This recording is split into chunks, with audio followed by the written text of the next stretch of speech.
Hello and welcome to the No One Asked You podcast. This series, Dorkus is joined once again by me, that Aunt Kitty, as a co-host.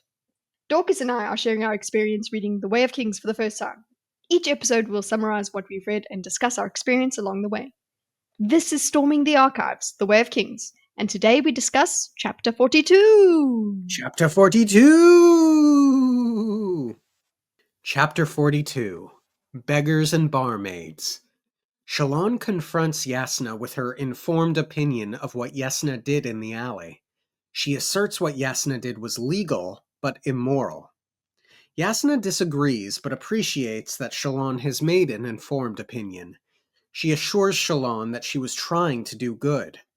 That Yasna has not expressed concern about her soulcaster disconcerts Shallan. Yasna gives Shallan the rest of the day off. Shallan returns to her room, intent to continue trying to make the soulcaster work. She takes a break, contemplating the rocky ceiling when she hears a whisper. "What are you?" She calls out, "Who's there?" repeatedly until a maid answers, though Shallan can't decide if the whisper was the maid or something else. The maid had improperly explored Yasna's room.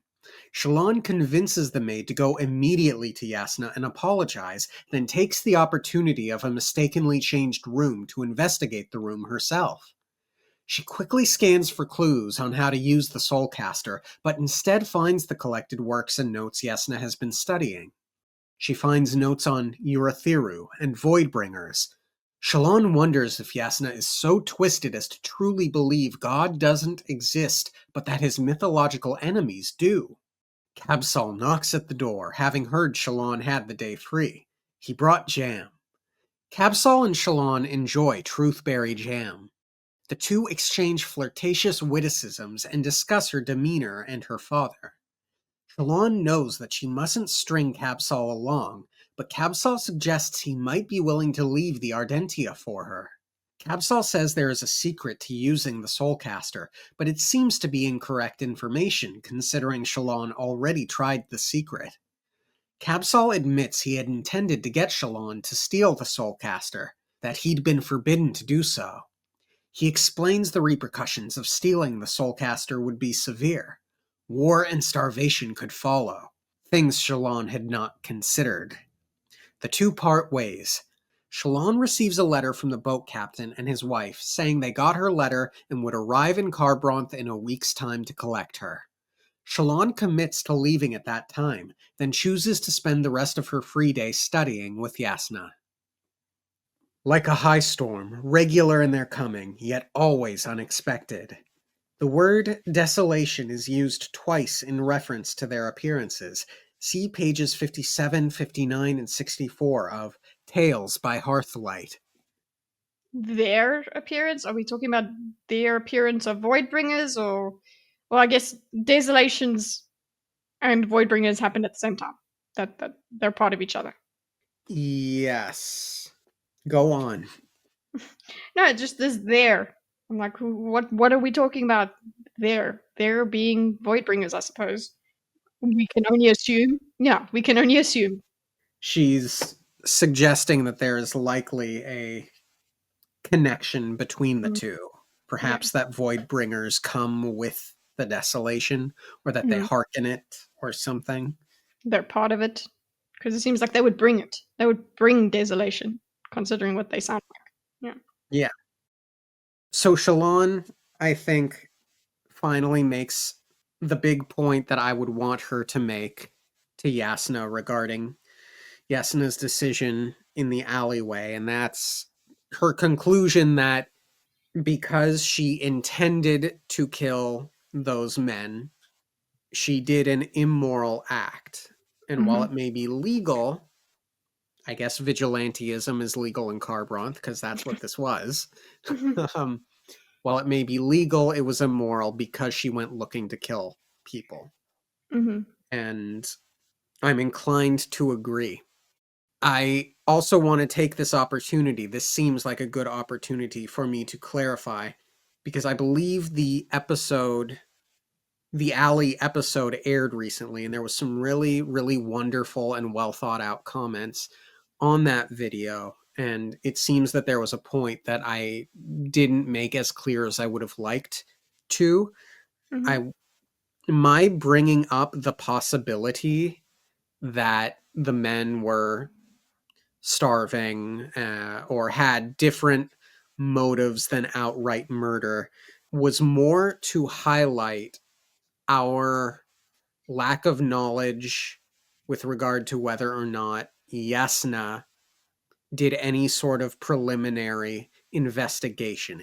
We don't know if she was certain beyond any doubt that these were the people who had been committing these things, or if they just happened to be the ones Yeah. that went there that night to do that thing. We don't know if they Mhm. were answering to anybody. We don't know if she only got some of them and that there would be more. She didn't, I think, take as many precautions as she might otherwise could have to bolster her claim that what she was doing Yeah. was right. She didn't really do any due diligence at all.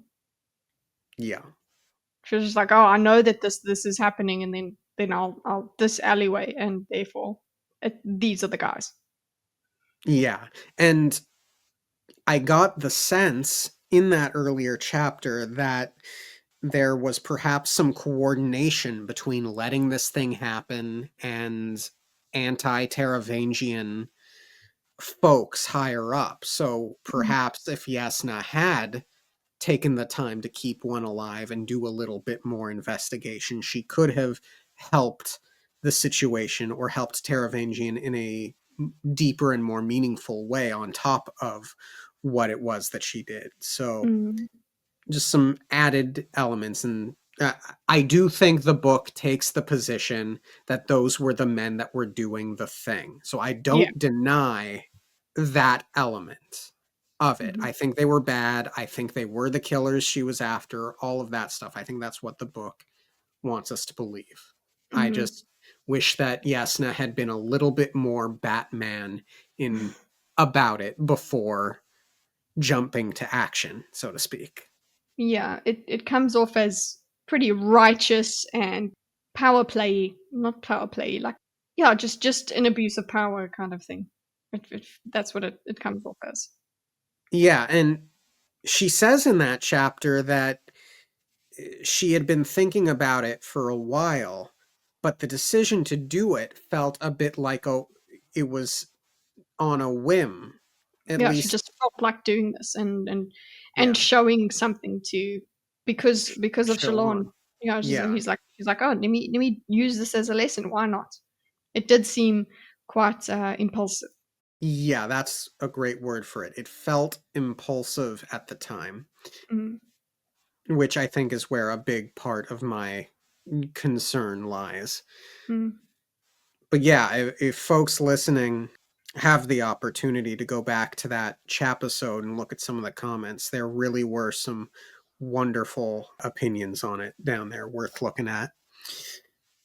But what did you think, Kite, of Shalon confronting Yasna with her opinions on the matter? I was a nice. It was a good closure thing for Shalon, and also I do like the way Yasna is actually satisfied with her response because Yasna wasn't like, oh no, she's gonna have to come to a certain conclusion that I'm right and that's it. She is actually proud of Shalon for coming to she's actually proud of Shalon for coming to a different conclusion and being uncomfortable Right. with that. Yeah. She admits the merits Mm-hmm. of Shalon's notes. She Mm-hmm. ultimately disagrees. She Mm-hmm. categorically states, "You're wrong, Mm-hmm. but I appreciate that you're informed now." Mm. And she gets defensive isn't the right word, but she does try to assure Shalon that she was trying to do good. Yeah, defensive isn't the word because she is just confirming it for her. It's not defensive. You're right. Yeah.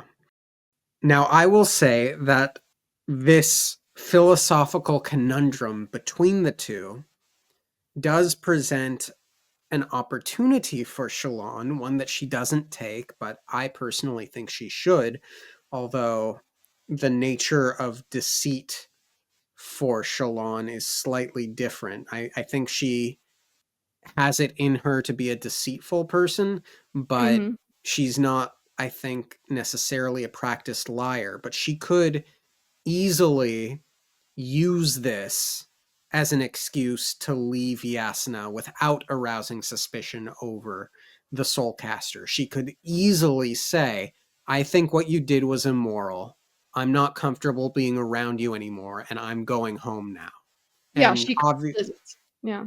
She does yeah, consider using that reasoning, which is, yeah, it's something I would have also considered. yeah. So that played out in my mind. Well, it seems the most expedient to me. Yeah, it works. And she does and even with the speech though, the speech in the beginning, she can go back at the end of the day and be like, no, no, I'm actually really uncomfortable and whatever. She could still put that lie together after having had this conversation with Yasna. Yeah. Anyway, she gives Shalon the day off, and Shalon goes back to her room and tries to make the Soulcaster work again. And she hasn't been able to do so. She takes a break and she's looking at the intricate design work of the stone ceiling, which is Hmm. part cave, and she wonders about how much of it is deliberate artistic creation. Because she's an artist, yeah? Hmm. Yeah, makes sense. The fact that she is living in that space of hers, that the artist part of her as she does this, is, I think, slightly connected to why she hears whatever whisper it is that she hears. Ooh, true. Yeah, that's Yeah, what it's not. That's what she's engaged in when she hears that. That's true. I didn't consider it. yeah. So there were two and a half options that I considered for what that voice was. Hmm. The second option I questioned was, is it the Soulcaster itself?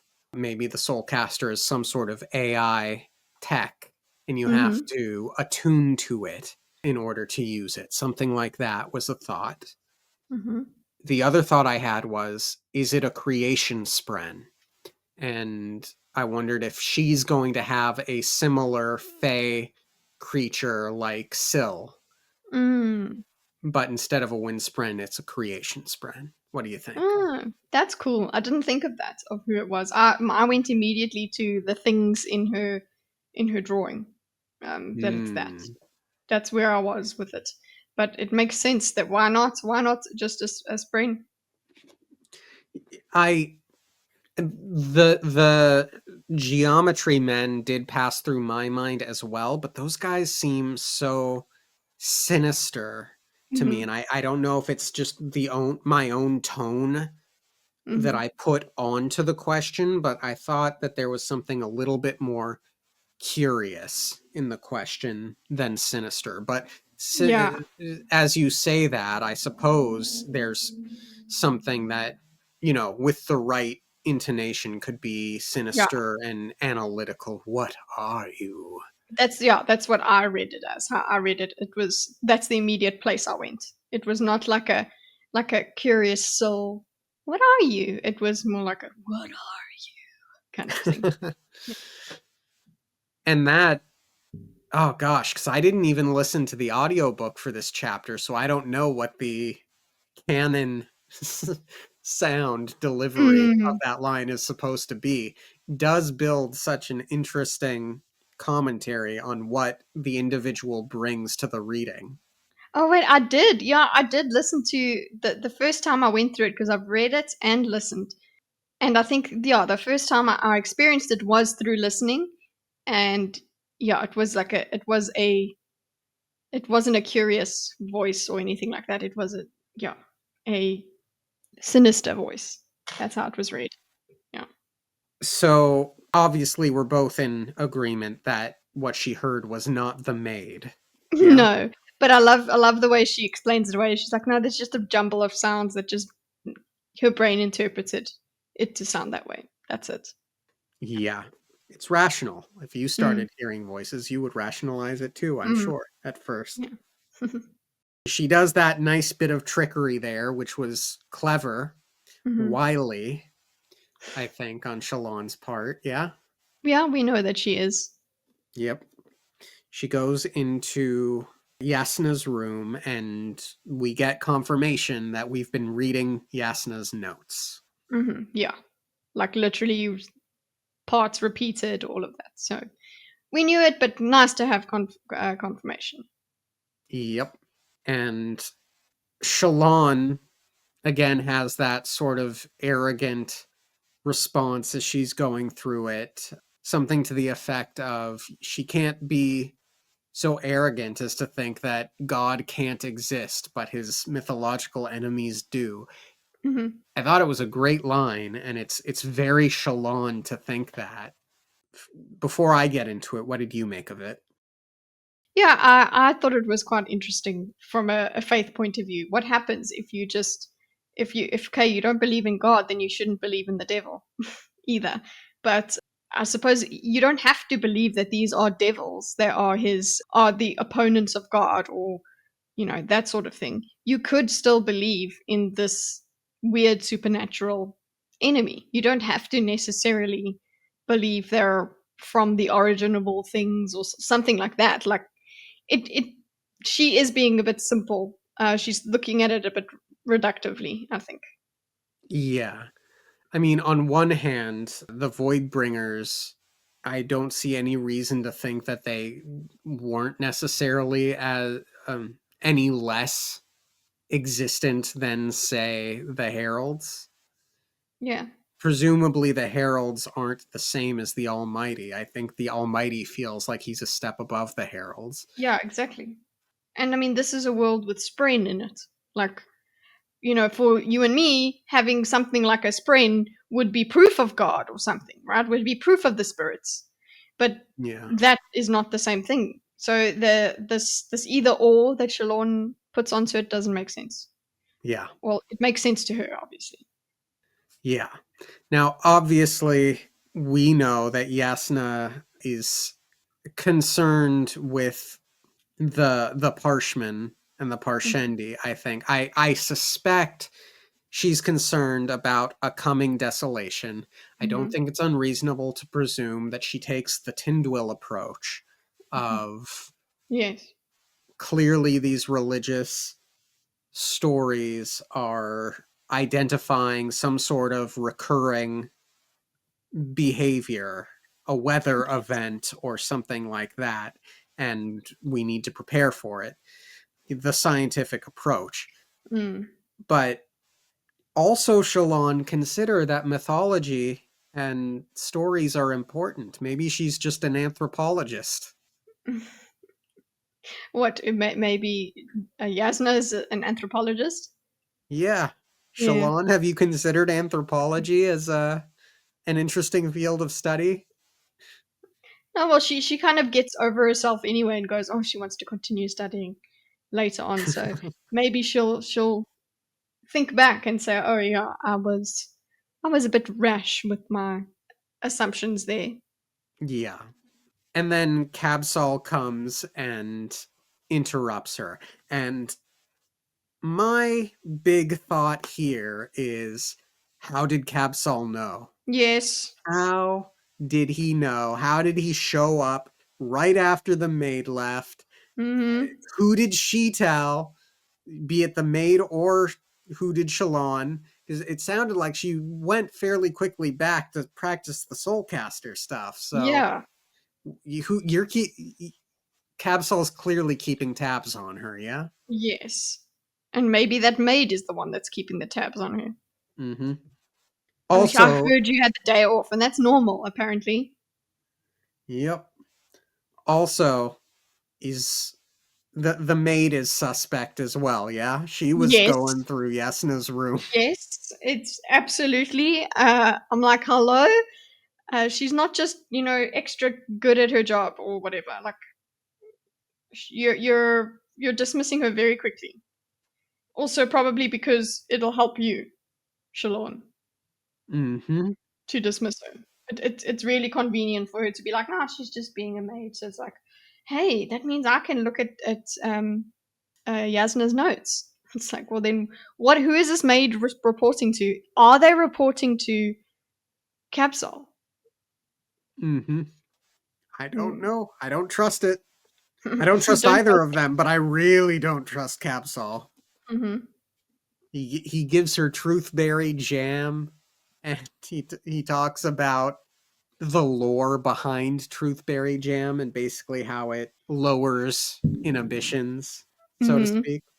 And I'm Yeah. looking at that and thinking, you are so drugging Shalon right now, So aren't you? did you really think it was Maybe a by the little. end? Yeah, in the beginning, but by the end, did you still think that there's something chemical going on there? Yeah, I think so. A Okay. relaxant of some kind. Yeah, maybe. Yeah, I don't think it's that bad, as in like properly intoxicated. No, he's Um, not. I don't think he's like actively trying to drug her, but I think mm. he's trying to disarm her at least a little bit. Low But he's also dosage. yeah, but he's also disarming himself because clearly his inhibitions came down. Yeah. Hmm. Hmm. I don't know why I have such an anti-Cabsol bias, but here I am. I feel like he's yeah. You feel like you've decided he's bad. I'm like he's got something to hide, but I don't know he's bad. Yeah, I think that's the more rational take. Hmm. He's mysterious, and but he's not all bad yet. We don't know. Yeah. I will say I get bored very quickly of the flirtatious banter Me between them. too. Holy shit. I really do as well. I'm so glad I'm not the only one. Like Uh, there are once in a blue I don't know quite how to say it. It's so I feel like it's just wasting time. yeah. It's a bit much. Get one or two bits of banter in and then get to the meat. Get to talking about Shalon's father or whatever. But it it's I'm not fond of it. Yeah, this usually I'm okay with it and I find it fun and witty and it's fun. When it's witty, I'm enjoying the wit. But this really was just it got to me. It was just like, oh, please get to the point. Kiss already kind of thing. As well. Because it's just uh, It like it you're lying to each other. You're lying to each other by continuing this flirtatiousness. Yeah, for me it just felt like empty calories. Like establish that they're flirting with each other, but then give us the meat of what you want to accomplish in the chapter, please. Yeah. But I'm genuinely your reaction made me feel a bit better about myself Mhm. because I was constantly asking myself this week, is it just that I don't like them? Or do I really have this opinion about the flirting? Maybe we don't like them because we both get irritated by Shalon, and then you don't trust Capsule at all. I'm just frustrated by the like. Maybe I'm just like over them. Like then you like each other, so get over this flirting stuff. Yeah. Because that's what flirting is for. Is like to try to say that you like say that you like someone without saying that you like someone, and ugh. Yeah.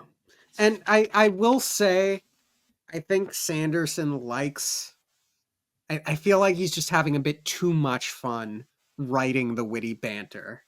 Mhm. But I think my main problem is Shalon. I think she just irritates me. Just Yeah. now that just thinking about it, but I think she just irritates me more. So that's it. Like if you like Shalon, maybe you're enjoying it for her, but for me, I'm Mhm. just like, ugh. And that's fine. That's the Yeah. way I react to a character, as anyone would react to a human being that they meet in everyday life. Yeah. Now, yeah, it's sort of like when someone you don't like tries to be funny, and you just look at them and be like, "What are you doing? Like it Come on." doesn't make it not funny, but you're just like, I just don't want to laugh for you. I'm not, yeah, Yeah. like, well done, that was clever, but I still don't like you. Sorry, Shalon, I still don't dig you. But to Shalon's credit, she does Mhm. have the thought that she needs to stop stringing Capsol along. Yeah. And I think to the surprise of everyone involved, Capsol's like, I could leave the Ardentia. Yeah, I was like, whoa, okay. Yeah. It's like, oh, is this actually serious? Mm. And that's a bit much, actually. Whew, okay, what have you been? How have you been leading him on? Jeez. Yeah. But he also does. He does put a caveat. He's like, well, I'll do it of my own accord. You know, this could be him going, well, if I am able to be attracted to a woman like this, and I'm stopping myself from doing this, then maybe I shouldn't be in the Ardentia. Then you could still make a life decision whether or not she stays with him or not. She could be just what reveals his lack of faith or whatever it is to him. It doesn't mean that he has to leave for her. That's what I'm trying to say. Hmm. And then also there is at least a bit of relief where they do talk about what they're doing, that they are flirting. And I Hmm. do appreciate that he's like, you know what? He stops it. He's like, yeah, okay, yeah, we've done too much. Yeah, So maybe there is something to that jam. I think so. Mm. Now, there's so much more to talk about. Capsule brings up he admits that he considered trying to get her to steal the Soulcaster or Mm-hmm. something to that effect, and he outlines why stealing the Soulcaster would be a terrible idea. It would lead to war, it would lead to death, etc., etc. And I'm reading that thinking, granted, he doesn't know that Shalon has a duplicate to switch it with. Mm-hmm. So there is the chance of pulling the wool over Yesna's eyes. Yes. Shalon doesn't seem to have considered the possible repercussions of what she's done. Yeah. And I'm glad that Cabsol is here to say, hey, this could happen. Yeah. So it's up to Shalon to take that and have some deep thoughts later about whether or not she really wants to risk that one, yeah? Yeah. Is she going to let this continue? But we kind of do get that no, she's going to. She's gonna go Yeah. on that ship. She's gonna leave. And yeah. So do you think if war were to follow, if Yasna blames the Ardentia, and granted, Shalon hasn't done anything to point the finger at the Ardentia, but assuming Yasna Mm-hmm. does the moral fallout rest with Shalon? Yeah? Yes, I think absolutely. so. Yeah. And then we get to Cabsol revealing the secret to the Soulcaster and how to make it work. Shalon thinks to herself, well, that can't be the secret because I tried it and that's not working. Mm, And Yasna doesn't do that either. And I don't think she ever had a thought about Luesh doing it. So we don't know if Luesh did it, but mm. If he did, like, she would have had it. Don't you think? Yeah. yeah, she might have recalled Luesh tapping it. So that begs the question, is Cabsol misinformed or is he lying? I feel like he's misinformed, but we don't know. That's just a feeling. Yeah, I'm inclined to agree. It's just the way it feels. Yeah. Then she gets her letter from the shipmaster and his wife, and she determines, okay, one more week. That's the timeline I gave my brother anyway, so I guess I should probably go. I hope she doesn't, but it seems like she is. What do you think? Is she gonna go or not? I think she will, yeah. I do think she's gonna part ways with Yasna. Aww. I don't know if there will be more drama regarding That the yeah, Soulcaster yeah. between then and now, but I do think that she's going to leave. Mm, And then she decides to play pretend a little bit longer, and she decides to spend the rest of her day off studying with Yasna, which Yasna approves of. Oh, the Mm. one element of the Cabsol flirtation that I did appreciate was stereotyping bookworms as preferring their secluded areas, but Shalon being the outdoorsy scholar. Yeah. I did appreciate that. The content was good. Like the contents, it was fine. I guess it was just the manner that we were meh The about. protein was good, it was just the Mhm. empty calories that didn't Mhm. Yeah. sit well. Yeah. Gosh. Anything else to say? Yeah, this week is gonna fly by, as in for Shalon. Yes, it will. Mm. But I feel like some drama has to escalate within this week. It's not gonna be a smooth sailing, so to speak. Agreed. Do you think Yeah. Yasna's going to open up to Shalon about the Broken Soul Caster? It's possible. I feel like there's gonna be more with regard. It's not gonna stay the Hmm. same. The situation she's in is not gonna stay the same. And she's Yeah, gonna end up maybe retreating, running. I'm actually wondering if Shalon's going to be the one to bring it up. For a little while, I was wondering if Taravangian was going to ask her to do something with it, to which she would have to refuse. But I'm beginning to That's wonder if Shalon will be unable to temper her curiosity on the matter and sort of try and tiptoe the question out there. oh, geez, I'm 50-50 with either of those things happening. Yeah. Yeah. Like the video. If you like. Thank you all for tuning in. Have a great rest of your week. Subscribe to that Don Kita if you get a chance, because she's got a great channel. And we'll see you next time. Okay, thanks, Good bye. explain. I don't remember if we mentioned it last chapter. I'm still getting used to this temporary setup of mine. It's just thrown so many things out of whack. I wanted to say that we saw a lot of Vin in Shalon in the last chapter. Hmm. Not enough for me because she wasn't paranoid enough about the nurse. I mean, the nurse, the maid. Now, that's very true. That is exceptionally true. But what I'm referring to specifically is her deep desire to not want the status quo to change Mm, and her willingness to pretend just a little longer was very reminiscent of Vin not wanting the balls to change and her mm, going to the last couple of balls thinking, I can still pretend a little longer. yeah. Yeah, definitely. I can see that.